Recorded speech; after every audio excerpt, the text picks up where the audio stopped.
Hello, and welcome back. I'm glad you're here tonight. Before we begin, tell me in the comments where you're listening from. I always love knowing who's out there in the dark with me.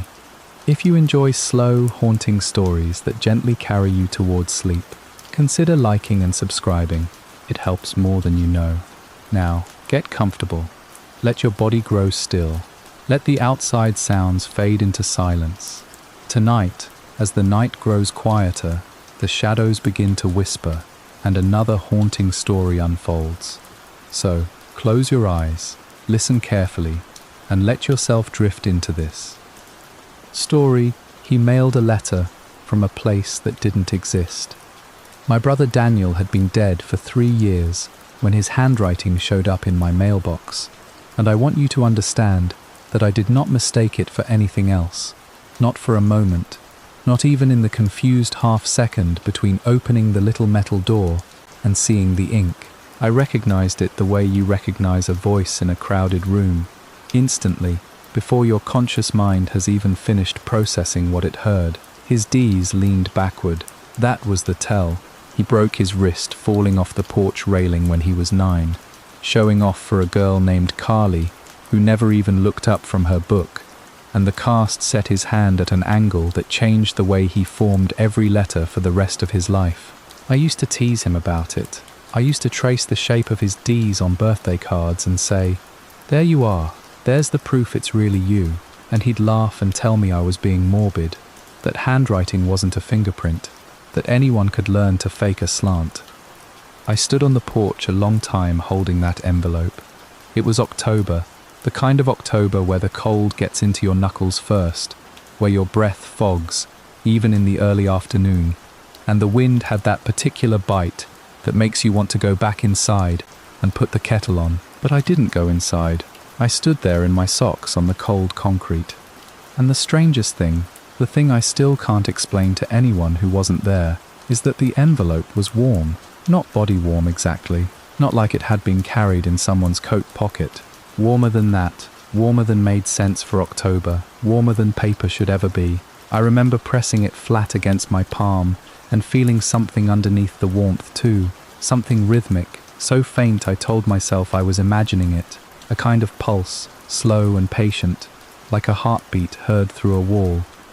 There was no return address, just a postmark in the corner, smudged slightly, reading Ashwell Hollow, and beneath it a date that didn't correspond to any calendar I recognized. I looked at that postmark for a long time.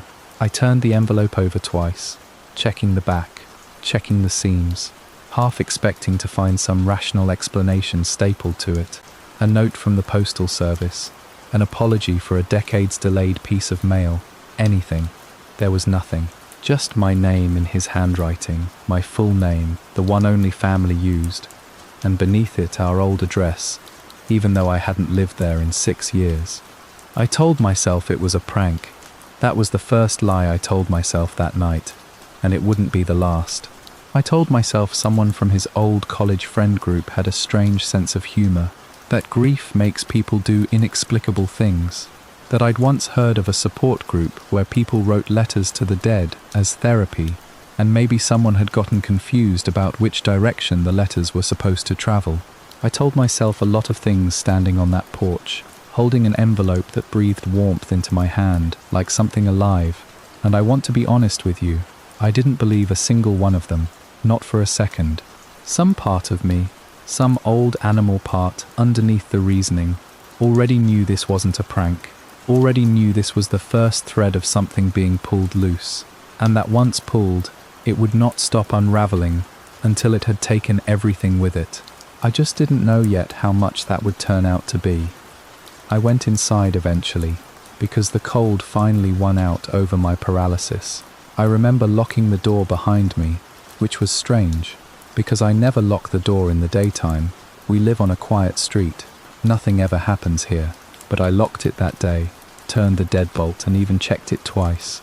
And then I stood in my kitchen with the envelope on the counter in front of me, like it might do something if I looked away. The house was very quiet. My husband was at work. The refrigerator hummed. Somewhere outside a dog barked twice and went silent.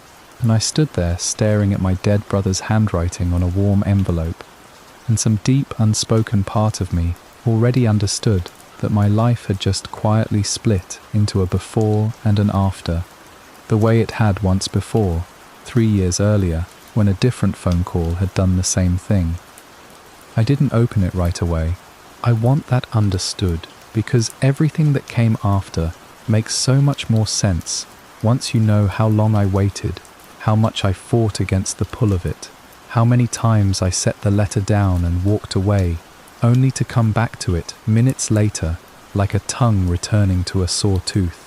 I made tea I never drank. I sat at the table. I picked the envelope up and set it down 4 separate times before I finally worked my thumb under the flap.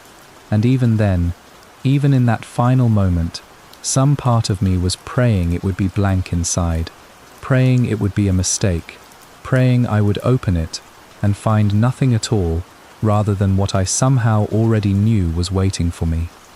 Before I let myself read a single word inside, I did what anyone raised on the internet does when confronted with the impossible. I searched for it. Ashwell Hollow. I typed it into my phone standing right there at the kitchen counter, half hoping the search would return something mundane.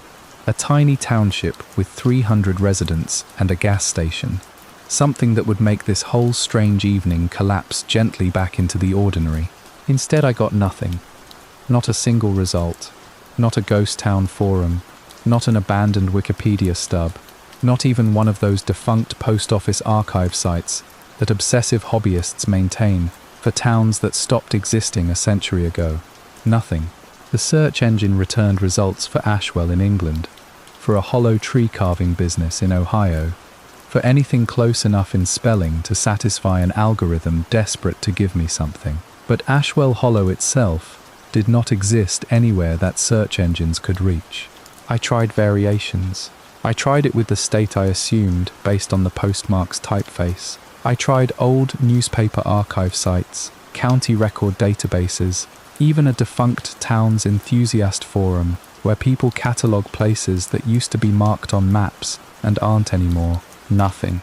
It was as if the town had never been photographed, never been mapped, never been mentioned by a single human being in the entire history of the internet, and that absence felt worse somehow than if I'd found something sinister. A haunted town, at least, would have been a known quantity. A town that simply didn't exist at all was something else entirely, something with no shape I could hold on to. My hands were shaking by the time I gave up searching and finally opened the letter itself. I remember that detail clearly because I had to set my phone down twice, my fingers slick with a nervous sweat that didn't match the temperature of the room. When I finally unfolded the pages inside, Daniel's voice came pouring out of them with a force that knocked something loose in my chest. It wasn't just his handwriting, it was him, his dry, understated humor, the way he always undercut anything sentimental, with a joke a half-second later, as though sincerity embarrassed him. His habit, God, I'd forgotten this until I saw it on the page, of underlining important words twice instead of once, a tick our mother used to scold him for, because it wasted ink. He wrote about a house with white curtains that moved even when the windows were shut. He wrote about a lake nearby that never froze, not even in the dead of winter, which he found funny rather than strange, the way he found most inexplicable things funny rather than frightening, because that was simply who he was. And then, almost as an afterthought, tucked into the middle of a paragraph like it was nothing at all, he mentioned that Mum's rhubarb pie was cooling on the windowsill, the smell of it drifting through the whole house. And did I remember how she used to scold us for stealing pieces before it had properly set? I had to put the letter down. My mother had been dead for 6 years. She died before Daniel did, from a stroke that took her fast and mercifully, or so everyone kept telling me at the funeral, as though speed were the same thing as mercy. And here was my brother, 3 years gone himself, writing to me about her pie cooling on a windowsill, as though no time had passed for either of them, as though wherever they were, death hadn't touched anything at all, had simply relocated them both to some parallel version of the world where the losses I'd spent years learning to carry had never actually happened. I sat with that letter for a long time, and I want to describe honestly what I felt, because it wasn't simple, and it wasn't just fear. Fear was in there, yes, a cold thread of it, running underneath everything else. The rational part of my brain screaming that something was deeply wrong, that dead men do not write letters, that towns do not disappear from every map and record, and human memory simultaneously. But underneath the fear was something else, something I'm almost ashamed to admit, because I know now what it cost me. It was comfort, a terrible, seductive comfort, the specific comfort of being spoken to again by two people I had grieved separately, in different years, in different ways, and had never once imagined I would hear from again in any form. For one unguarded moment, sitting at my kitchen table with the refrigerator humming and the tea going cold beside me, I let myself feel glad. I let myself feel for just a few seconds that maybe I hadn't really lost them after all, that maybe grief had lied to me, that maybe there was a door somewhere I simply hadn't known to look for. That feeling should have frightened me more than anything else in the letter. It didn't, not yet. It would take me weeks to understand that the comfort itself was the trap, that whatever had written those words understood exactly what a grieving person wants to feel, and had built the letter specifically to produce it, the way a lure is built to resemble the exact thing a fish is starving for. I didn't know that yet. All I knew, sitting there in my quiet kitchen with an impossible letter in my hands and a town that didn't exist stamped in the corner, was that some door I had spent years sealing shut had just creaked open a few inches, and something on the other side of it had just breathed my name. I need to tell you about the last conversation I had with my brother while he was alive, because you cannot understand anything that happened afterward without understanding this first, and because I have never told this part to anyone completely, not my husband, not my therapist, not even myself in the honest hours of the night when I lie awake replaying it. Daniel and I fought, badly, in the week before he died. It wasn't about anything that matters in any cosmic sense. It was about our father's estate, about a house neither of us particularly wanted, but both of us felt entitled to, for reasons that had less to do with property and more to do with old sibling wounds we'd never properly healed. We said things to each other on the phone that people say when they've stopped fighting about the actual subject and started fighting about who loves whom more, who was favored, who was hurt worse, who owes whom an apology that's decades overdue. I said something particularly cruel near the end of that call, something about how he'd always taken and never once given anything back, and I remember the silence on the other end of the line after I said it, a silence with a texture to it, dense and wounded, and then he said, "Fine," and hung up. I told myself I'd call him back in a few days once we'd both cooled off. That's what we always did, fight hard, go quiet. Then one of us would break first with an apology disguised as a joke, and things would go back to normal, the way siblings do, the way you assume you have infinite time to do, because you've always had infinite time before. Except this time, I didn't have infinite time. 4 days after that call, a different call came, not from him, and everything I thought I had time for turned out to have already run out while I wasn't paying attention. I have spent 3 years building a wall around that guilt. I want you to understand how much work that was, how deliberate, how many hours of therapy, how many nights of forcing myself to breathe through the shame instead of drowning in it. How many times I told myself the things you're supposed to tell yourself, that he knew I loved him underneath the anger, that the last words in a relationship don't define the whole of it, that grief lies to you about how much any single conversation actually mattered. I had, more or less, learned to live with it. Not healed exactly, but functional. Able to go a full day without the guilt surfacing. Able to hear his name without my chest seizing. That letter cracked the wall in a single afternoon, not because of anything explicit in it. He didn't mention the fight, didn't offer forgiveness or accusation, didn't reference our last conversation at all. That absence was almost worse. It was as if wherever he was now, the fight simply hadn't happened, had been erased or forgotten, or rendered meaningless by whatever came after. And some sick, guilty part of me wanted desperately to believe that. Wanted to believe I'd been let off the hook by the simple mercy of the afterlife, not keeping score the way the living do. And underneath that wanting was something worse, something I'm only able to name now with the distance of time and everything that happened after. Hope.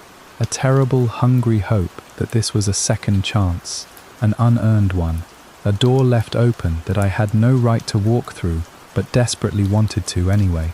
I sat there with the letter in my lap and I thought, for one unguarded moment, what if I could fix it? What if I could go wherever this letter had come from and finally say the things I never got to say? Finally hear him say, "It's fine, we're fine, I forgive you." That hope felt so much like love that I didn't stop to ask what kind of thing might be patient enough and cruel enough to build a lure specifically out of someone's oldest wound. 2 weeks passed before the second envelope arrived, and in that time I told no one. Not my husband, not my few remaining friends who'd known Daniel, not even the therapist I still saw twice a month out of habit more than need. I don't fully know why I kept it to myself. Some of it was shame, the fear that saying it out loud would make me sound like I was breaking, like grief had finally cracked something essential in my mind. Some of it, I think now, was possessiveness, an unwillingness to share whatever this strange thread was with anyone else who might try to sever it before I'd had my fill. The second envelope carried the same impossible warmth as the first, the same faint pulse beneath the paper, the same postmark from a town that did not exist in any database on Earth. But this letter was different, in a way that made my stomach drop the moment I saw it. This one asked me to come. He'd drawn a small map on the back of the last page, careful and detailed in a way that felt almost apologetic, as though he understood how strange the request was and wanted to make it as easy as possible for me to follow. A winding road, leaving the highway near a landmark I half recognized. A dead oak standing alone in a field, its branches bare and reaching in a way the little sketch made look almost pleading. A bridge, drawn with 2 careful parallel lines and a note beside it, "No railing, be careful," that made my chest ache with how much it sounded like him, always the one worrying about me crossing narrow things. And at the end of the road, a house, shaped almost exactly like the one we grew up in, except elongated somehow in the drawing, stretched a fraction too long, the windows placed a fraction too far apart, as if something had taken our childhood home and pulled gently at both ends until it no longer quite fit the proportions memory insisted it should have. He signed the letter Love, Danny, not Daniel, not Dan, the way he signed things for anyone else in his adult life. Danny was mine. It was the name only I had used since we were small, a name he'd have been embarrassed to hear from anyone else, a private thing between the two of us that had died, I thought, along with him. Seeing it on the page did something to me I can't fully describe. My throat closed, my eyes burned. Whatever, whoever, was writing these letters knew things that should have been impossible for anyone but Daniel to know. The nickname, the underlines, the slant of the D's, the exact texture of our shared childhood. And that certainty, instead of comforting me, terrified me in a slow, spreading way, because it meant one of 2 things, and I did not know which was worse. Either this really was some fragment of my brother, reaching across whatever boundary separates the living from the dead, patient and lonely, and asking me to visit him one more time, or something else entirely had learned him so completely, so intimately, that it could wear his voice like a second skin, and I had no way yet of knowing which.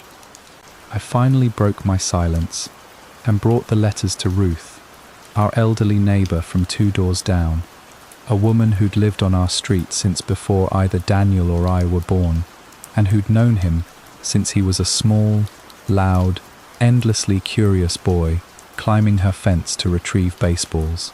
I chose her carefully. Not my husband, not my friends, but someone old enough to remember things the rest of us had forgotten. Someone with a long enough memory to hold whatever answer might be waiting. I watched her face change as she read, and it did something I wasn't prepared for. It didn't go skeptical, the way I half expected. The polite, concerned expression of someone humoring a grieving woman. It went the color of old paper, pale and thin, and her hands, when she set the letters down on her kitchen table, weren't entirely steady. She told me a story then that I had never heard, not once, in my entire life, despite 30-some years in that family. Our grandfather, my father's father, a man I'd only ever known through a handful of stiff photographs, had done something similar decades earlier. After his wife died, he began mailing her letters, one after another, month after month, for the better part of a year, though of course she never wrote back, or so the family had always assumed. Ruth said no one talked about it because of what happened next. He vanished, drove out one evening on a country road that, according to the maps of the time, according to everyone who later tried to retrace his route, simply stopped somewhere it had no logical reason to end, as though the road itself had been drawn incompletely, or drawn to lead somewhere that existed only for him.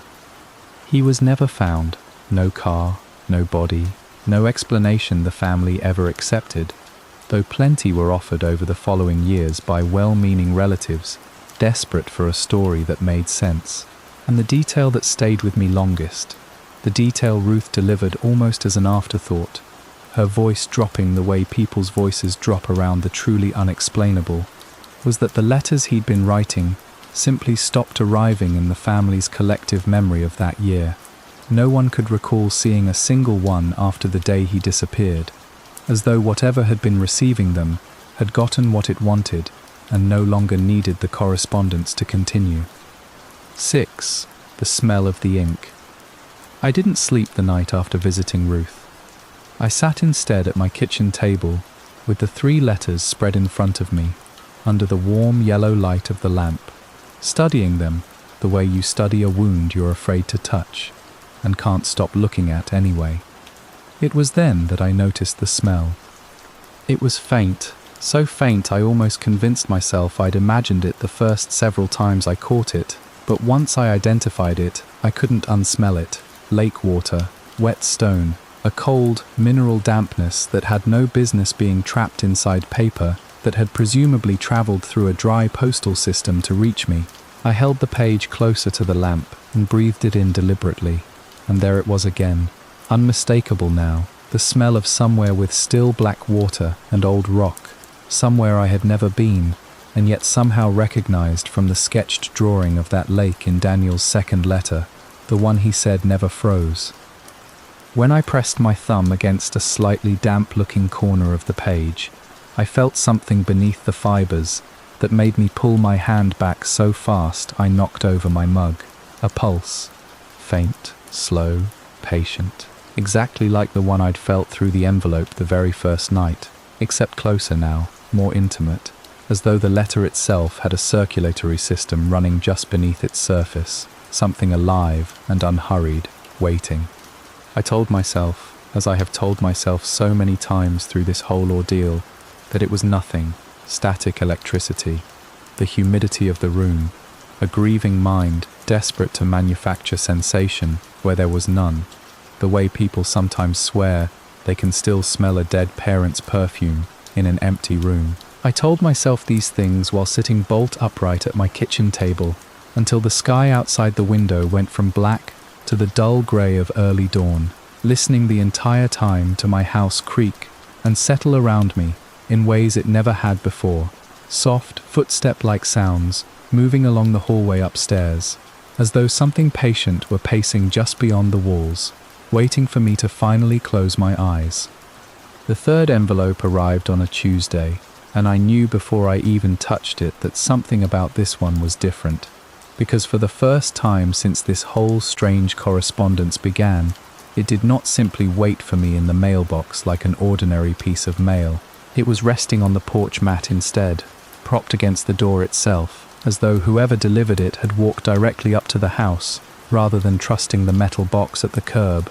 And there was no postal truck on our street that morning, no delivery van, nothing to explain how it had gotten there. I stood in the doorway staring down at it for a long moment before I made myself bend down and pick it up, and the moment my fingers closed around it, I understood immediately that this one was sealed differently from the others. A circle of deep red wax held the flap shut, pressed with something that left no visible insignia behind, no crest, no initial, no pattern of any kind, just a smooth, unmarked disc of hardened wax, sitting there like a small wound on the paper. Daniel had never once in his entire life sealed an envelope with wax. He found the whole practice absurd, theatrical, the kind of affectation reserved for period dramas and people who took themselves far too seriously. I could practically hear him making a joke about it even now, something dry about feeling like a Victorian ghost, some quip designed to diffuse the strangeness of it before it had the chance to settle into something uncomfortable. The fact that there was no joke this time, the fact that the wax simply sat there sealed and silent and utterly humorless, told me something before I'd even broken it open. I carried the letter inside and set it on the kitchen table, and I remember standing over it for nearly 10 minutes before I could bring myself to open it, some instinct warning me that whatever was inside would change something, would shift the shape of everything that had come before it. When I finally broke the seal, the wax cracked with a small, brittle sound that seemed unnaturally loud in the quiet of my kitchen, and I unfolded the pages inside with hands that had gone unsteady in a way they hadn't been for the first 2 letters. His tone had changed. That was the first thing I noticed.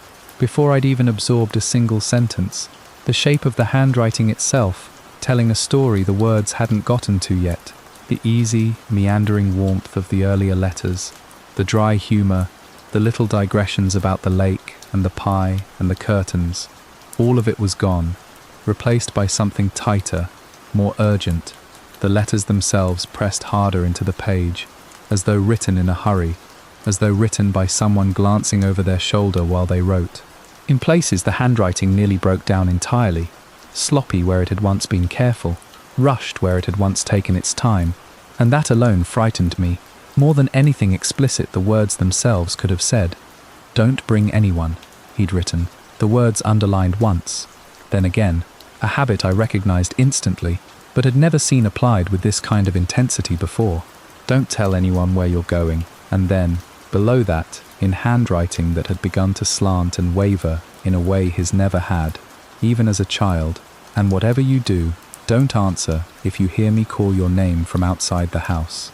I read that final line more times than I can honestly count that night, sitting alone at my kitchen table with the lamp burning low and the rest of the house dark and silent around me, my stomach dropping a little further each time I reached the end of it and made myself start again from the beginning, as though repetition might reveal some hidden reassurance buried inside the warning that I'd simply missed on the first several passes.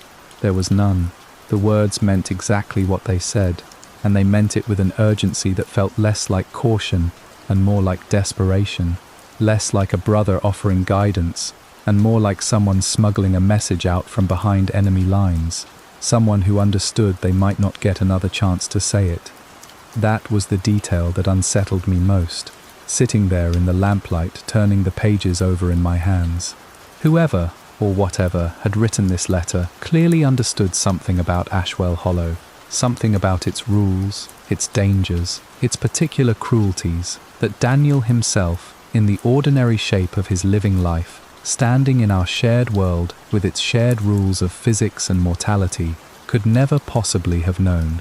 He'd never been the kind of person who worried excessively, who catastrophized, who wrote warnings underlined twice into letters meant for the people he loved. That wasn't him. Or rather, it hadn't been him.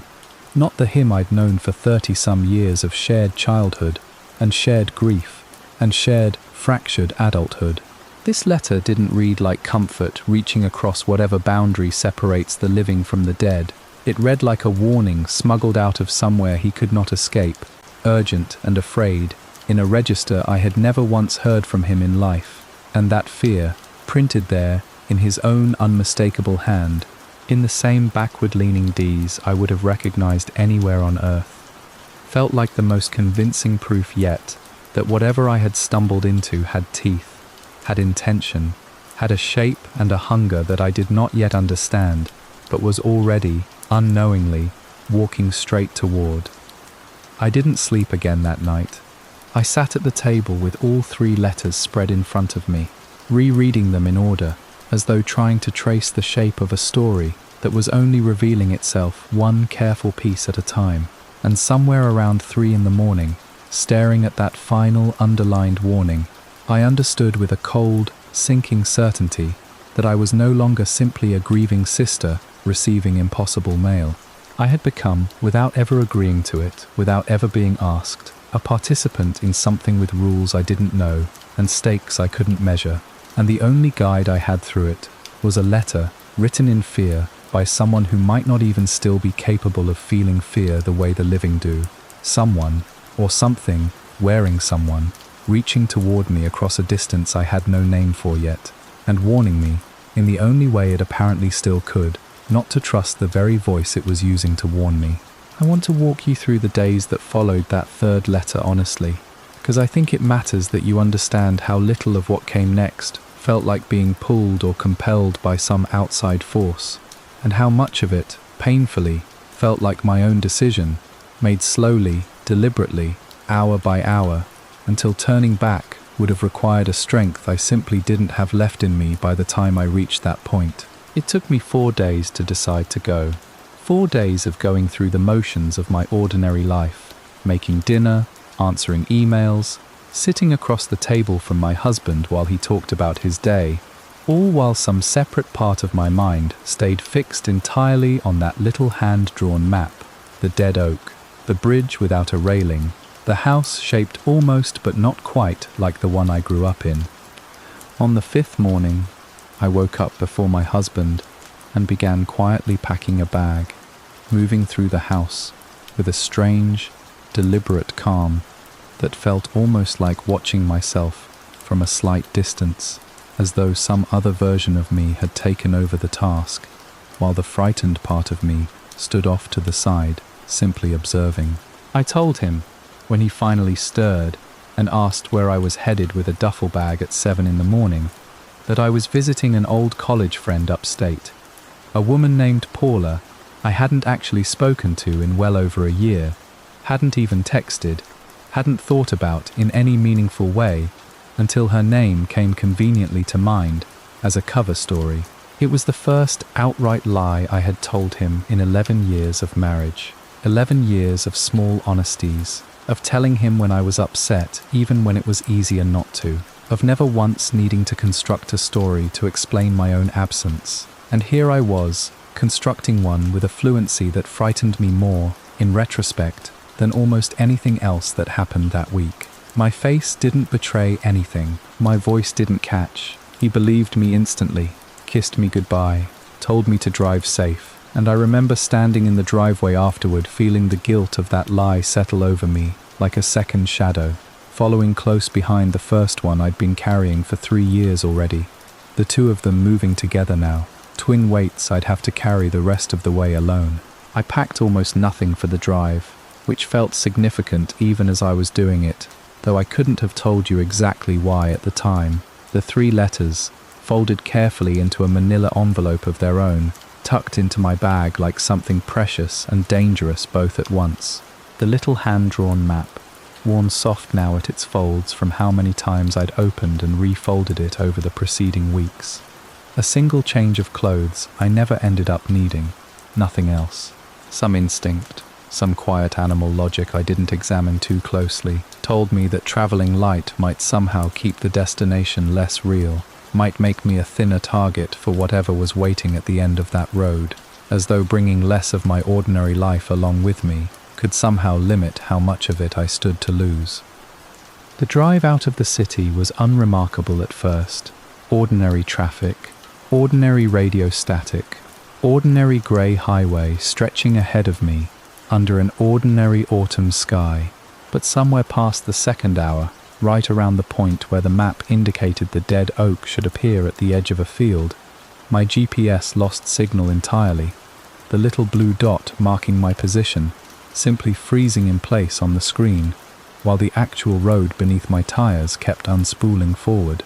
I remember glancing down at that frozen dot several times over the following minutes, half expecting it to correct itself, and each time it stayed exactly where it had stopped, as though the mapping satellites themselves had quietly agreed to stop tracking me the moment I crossed some threshold I couldn't see. The silence in the car after that was absolute, a silence so complete and so total that I could hear my own pulse thudding steadily in my ears over the low hum of the engine, and somewhere beneath the fear that silence produced, that same terrible hope from weeks earlier stirred awake again, quiet and insistent, whispering that I was close now, that whatever answer I had been chasing since the very first warm envelope arrived in my mailbox was finally, impossibly, within reach. The paved road ended without warning or ceremony, the smooth asphalt simply giving way beneath my tires to packed dirt so old and unused that tall weeds had grown up thick and undisturbed between the twin ruts worn into the ground. Grass gone entirely to seed in a way that spoke of years of neglect rather than mere months. I slowed the car instinctively, some part of me still clinging to the assumption that I had simply taken a wrong turn somewhere, that a proper road would reappear if I just kept my eyes open a little longer. But the dirt track continued ahead of me, exactly as the little hand-drawn map had shown, winding through terrain that grew stranger the further I travelled into it. My phone, resting in the cup holder beside me, had gone completely dark of signal by then. No bars at all, not even the faint flicker of a single struggling connection, and the clock on its screen had frozen at exactly 3:17, refusing to advance no matter how many times I picked it up and checked it, tapped the screen, restarted it entirely. Time itself seemed to have simply stopped keeping pace with wherever this road was carrying me, as though I had crossed some line where the ordinary rules governing minutes and hours no longer fully applied, and the sun in the sky, when I glanced up at it through the windshield, seemed to hang at the exact same angle it had held for the last 20 minutes of driving, neither rising nor setting, simply suspended there, watching. The trees around me began to change as I drove deeper, the tall, familiar hardwoods of the surrounding countryside gradually giving way to pale, leafless birches that grew closer and closer together the further the road carried me, their bark almost white in the strange, flattened light, and every single one of them, without exception, leaned at the exact same unnatural angle, all bowing in unison towards something ahead of me that I still couldn't see, like a silent congregation caught mid-prayer, all facing the same distant altar. I remember slowing the car even further as I passed through that stretch of trees, unnerved by the uniformity of it, the sheer mathematical precision of every trunk tilted at the same impossible degree, as though some enormous unseen hand had reached down at some point in the past and gently, patiently bent the entire forest into a shape that suited its purposes. The temperature dropped so sharply and so suddenly, somewhere in the middle of that birch corridor, that my breath began fogging visibly against the inside of the windshield, despite the mild October afternoon I had left behind less than 2 hours earlier, a cold that settled into the car with a heaviness that had nothing to do with any weather system I understood or could name. I turned the heater up, and it made no difference at all, the cold simply sitting there in the cabin with me like an unwelcome passenger, patient and unmoved by anything mechanical I could throw at it. I gripped the steering wheel tighter and kept driving anyway, and I want you to understand, because it still troubles me even now, that nothing physically forced my foot to remain on the accelerator during any of this. Every rational impulse screaming somewhere beneath the fear was telling me to turn the car around immediately, to retrace my path back through the leaning birches, back over the invisible threshold where the pavement had ended, back into the ordinary ticking world where my husband was waiting for a phone call I had no intention of actually making from wherever Paula supposedly lived. I didn't listen to any of it. Some magnetic, unnamed certainty kept pulling me steadily forward, past every reasonable point at which I should have stopped, should have wept, should have simply put the car in reverse and let the fear win, and instead I kept driving, deeper into a landscape that existed on no map, toward a house that had no business standing anywhere in the world I had grown up believing in. The house appeared at the end of that long dirt road, with a suddenness that startled me, even though I had been watching for it since the very first mile, the birches thinning out on either side of the road to reveal it standing alone at the edge of that black, glassy lake, and the moment I saw it, my chest tightened, with a recognition so complete, it felt almost like vertigo. It matched the little pencil sketch on the back of Daniel's second letter, with a precision that unsettled me far more deeply than any deviation could have. Every detail rendered in reality, exactly as it had been rendered in graphite weeks earlier, as though the drawing itself had been less a memory and more a blueprint, a promise of something being constructed specifically to receive me.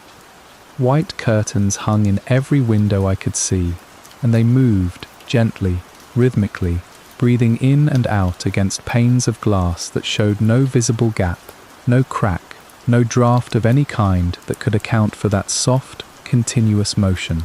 A porch swing hung at one end of the wraparound porch, rocking at a slow, even, unhurried pace, back and forth, with absolutely no wind stirring anywhere else on the property to explain its movement, the chains holding it creaking softly, with each pass in a rhythm that felt, disturbingly, almost like breathing itself. Beyond the house, the lake I had read about in that very first letter sat perfectly, unnaturally still, its black surface holding no ripple at all despite whatever breeze might have been moving through the surrounding trees, reflecting back a sky that had shifted, sometime during the final stretch of my drive, into a strange, deep shade of violet I had genuinely never once witnessed occur naturally in the sky above any place I had ever stood. I parked the car at the edge of the gravel drive and sat behind the wheel for a long moment before I made myself open the door, some final instinct urging me to simply reverse back down the dirt road and never look back, an instinct I overrode with a resolve I still don't fully understand even now, looking back on it. When I finally stepped out onto the gravel, the cold air hit me immediately, sharper here than it had been even in the birch corridor, carrying with it that same faint mineral scent of lake water and wet stone I'd first noticed on the letters themselves weeks earlier, as though the entire property was simply a physical extension of the paper that had first carried Daniel's voice to me. I climbed the porch steps slowly, each one creaking beneath my weight in a way that felt deliberate rather than merely structural, and when I reached the top and my shoes settled onto the boards of the porch itself, I felt it immediately, unmistakably, beneath the soles of my feet. Warmth, faint and steady and rhythmic, pulsing gently upward through the wood, in the exact same pattern I had felt through the paper of that very first envelope, weeks earlier, standing on my own porch, in the cold October afternoon that now felt impossibly distant, impossibly far removed from where I currently stood. The whole property seemed to breathe around me in that moment, alive in some deep and patient way I had no framework for understanding, holding itself still and expectant, as though it had been waiting a very long time for exactly this, for me, standing here on these warm, pulsing boards, finally close enough to knock. The front door was unlocked, and it swung inward at the lightest pressure of my hand, so easily that I stumbled half a step over the threshold before I caught my balance, as though the door itself had been waiting for exactly that touch, exactly that moment, and had been standing ready to open long before I ever raised my hand to it. The smell hit me before my eyes had even finished adjusting to the dimness inside. Rhubarb pie, warm and sweet and utterly, achingly specific. The exact smell that used to fill our childhood kitchen every Sunday afternoon of my early life. thick with the particular tartness of the rhubarb our mother grew along the side fence, cut with just enough sugar to make the whole house smell like something worth waiting for. I stood frozen in the doorway for a long moment, breathing it in, and felt something in my chest crack open in a way that had nothing to do with fear at all. Some old, buried longing rising up so fast and so complete that for one disorienting second I forgot entirely why I should be afraid. I stepped further inside, and the door swung shut behind me on its own, not slammed, not violent, just a soft, deliberate click of the latch settling into place, final and quiet, the sound of something being sealed rather than simply closed. The hallway ahead of me was lined with photographs, ordinary-looking frames hung in careful rows along the wall, and I let my eyes skim past them without stopping, some instinct warning me that looking too closely at the faces inside those frames would cost me something I wasn't ready to pay yet. I followed the smell instead, letting it pull me forward the way a scent pulls a person back through decades of memory, down the hall and into a kitchen that opened up wider than the house's modest exterior should have allowed. Sunlight, or something that resembled sunlight, falling in long pale bars across a floor of old wood, worn smooth in places by feet that had walked this same path 1,000 times before mine ever had. The kitchen was empty, genuinely, visibly empty. No one standing at the stove, no one bent over the counter, nothing moving anywhere within it, except the curtains at the window, breathing gently in and out the way they had outside. And yet on the table sat 2 full place settings, plates and cutlery, and folded napkins arranged with a precision that made the small hairs along my arms rise the moment I noticed it.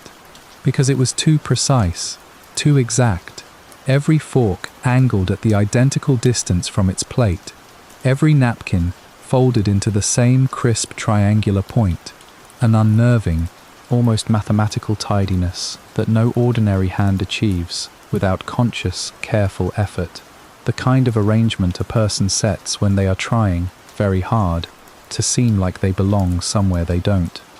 Beside those 2 careful settings stood a 3rd chair, and it was that chair, more than anything else in the room, that made my breath catch and hold in my throat.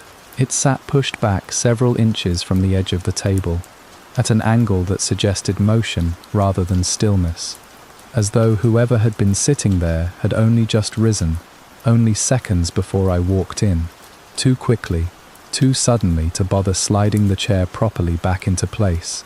I stared at it for a long moment, my eyes tracing the faint indentation still visible in the cushion, the fabric not yet fully sprung back to its resting shape, and some part of my mind, the part still clinging to reason even here, tried to calculate how long it took a cushion to lose an impression like that, tried to convince myself it could have been minutes, hours, anything other than the seconds my instincts were insisting on. I called his name into that stillness. Daniel. My voice came out smaller than I intended, thinner, swallowed almost instantly by the wide, silent kitchen around me, and I felt, more than heard, how completely the house absorbed the sound. No echo bouncing back off the walls the way an ordinary room would produce one, no answering call, no footsteps, nothing at all in response except a silence so total it felt like being underwater, pressure building behind my ears in the absence of any sound at all.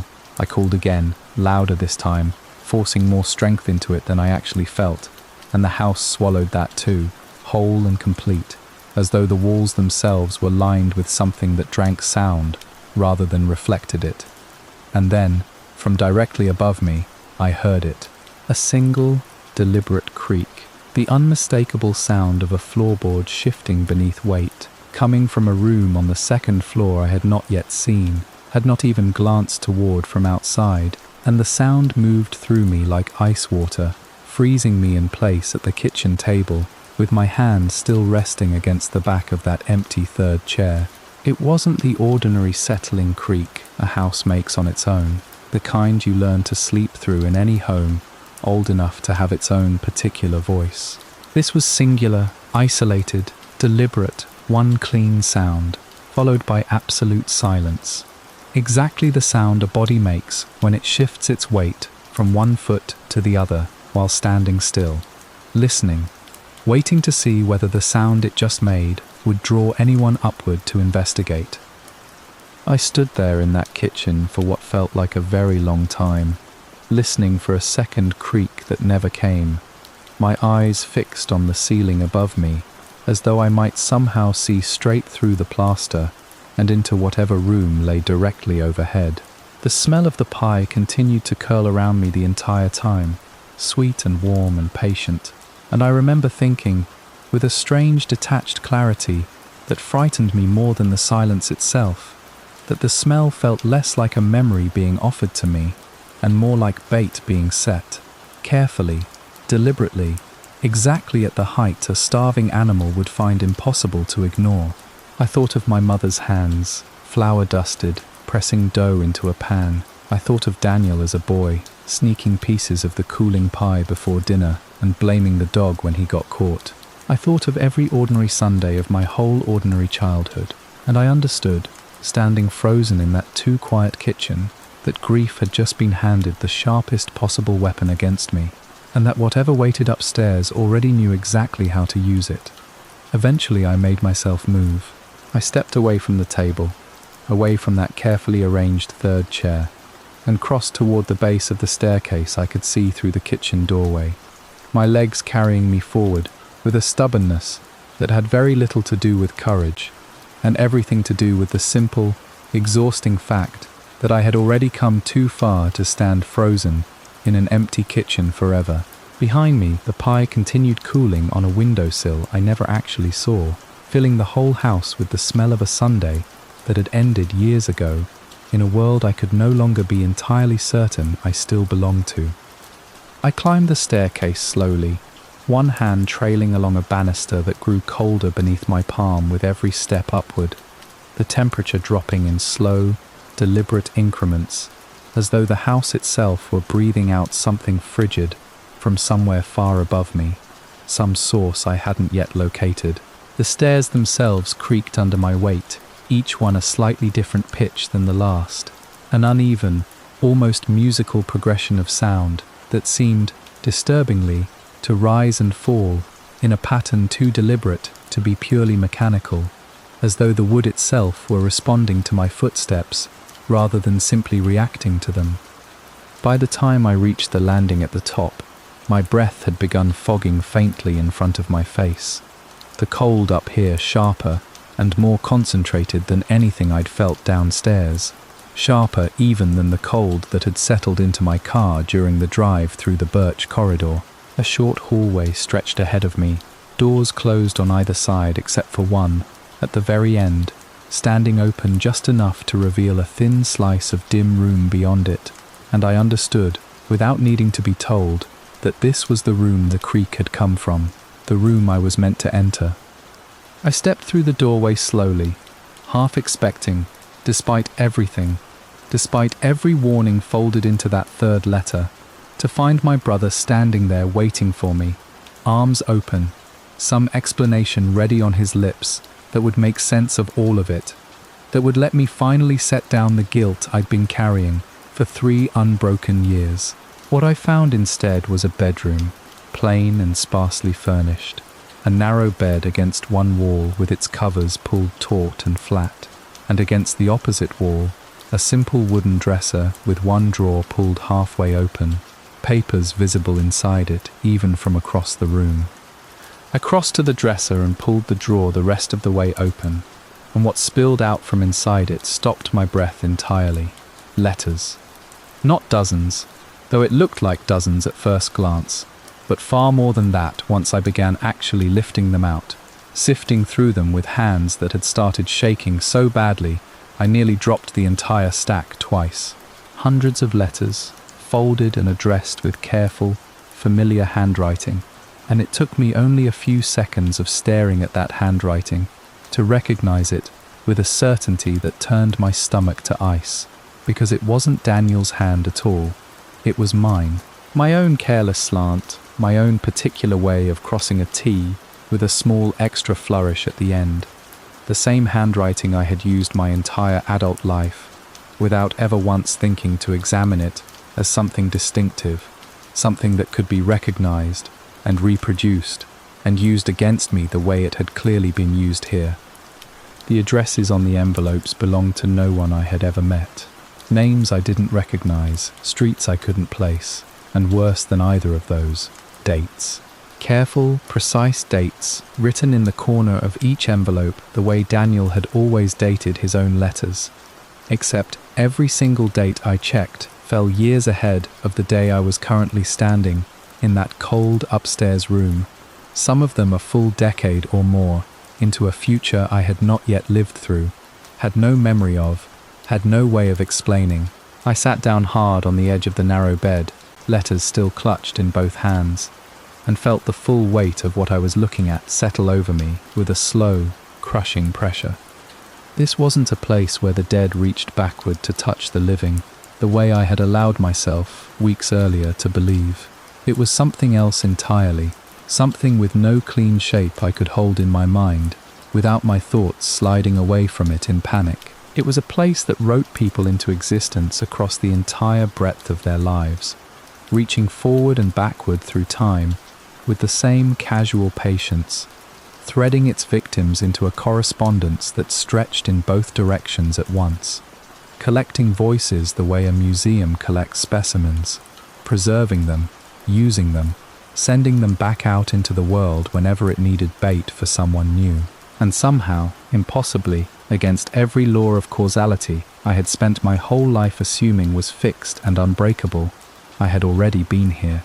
Some future version of me, or some version of me, this place had already claimed, had already sat at this exact dresser and written these exact letters to people I hadn't met yet, in a hand I recognized as unmistakably my own, and I understood, sitting there in that freezing room with the evidence spread across my lap, that whatever timeline I thought I was living inside of had never been as solid or as linear as I'd believed.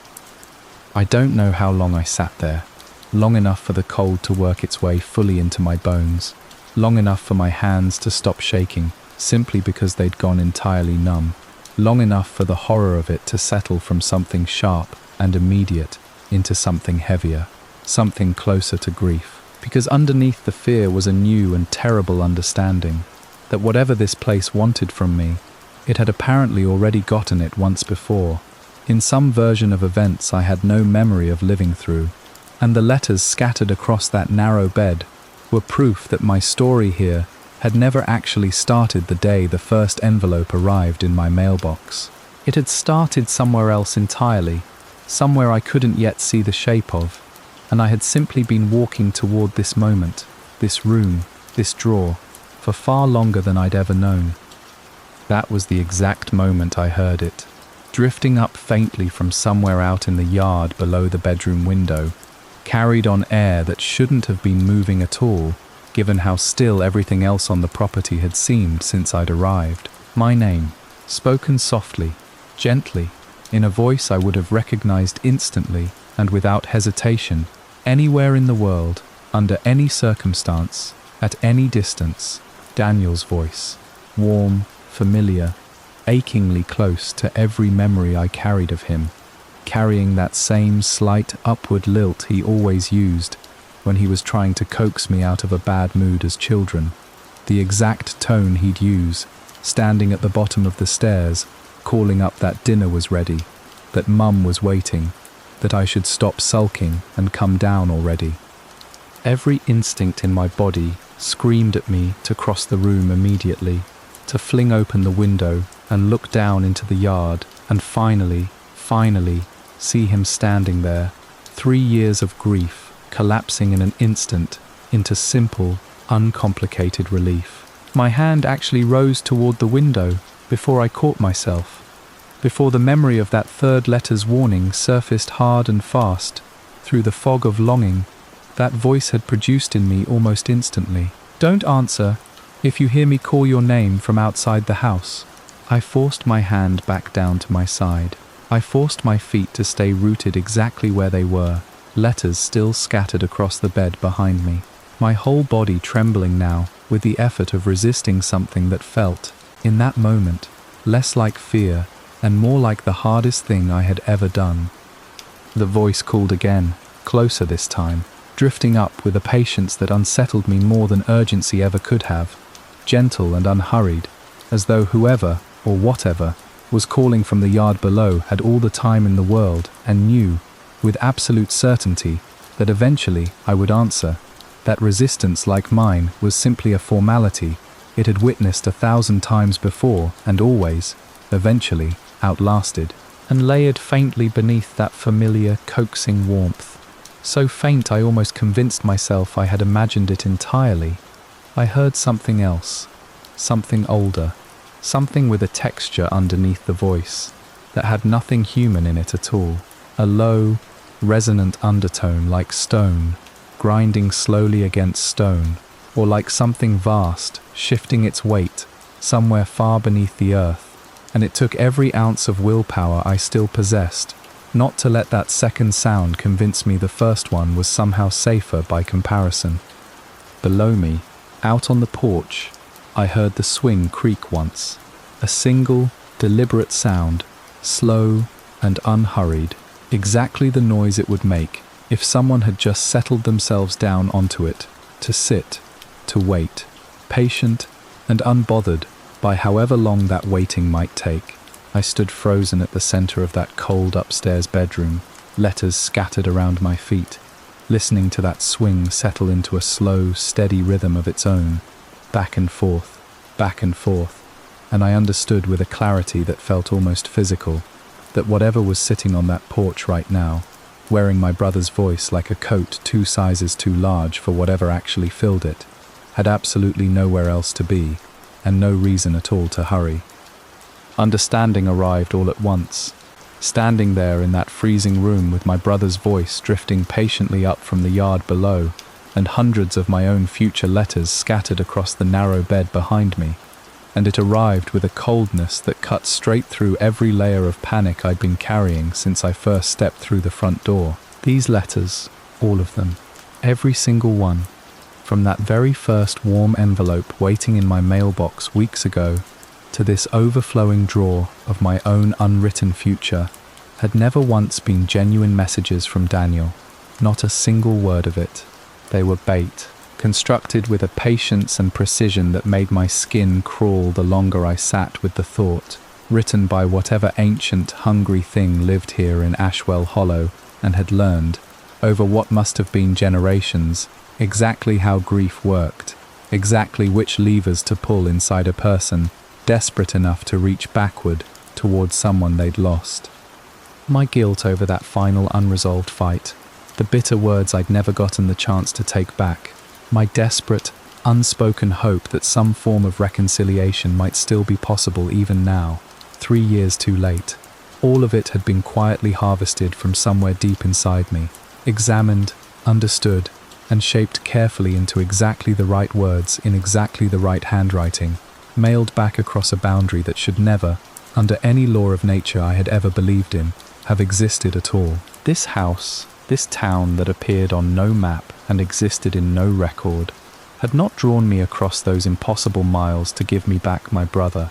It had drawn me here for something far simpler and far more terrible than that. It wanted my hand added to that drawer, my grief, my guilt, my voice, folded into the same careful correspondence that had already claimed however many people had walked this same road before me, becoming, eventually, another set of letters it could send out patiently into the world, waiting for the next person desperate enough to answer.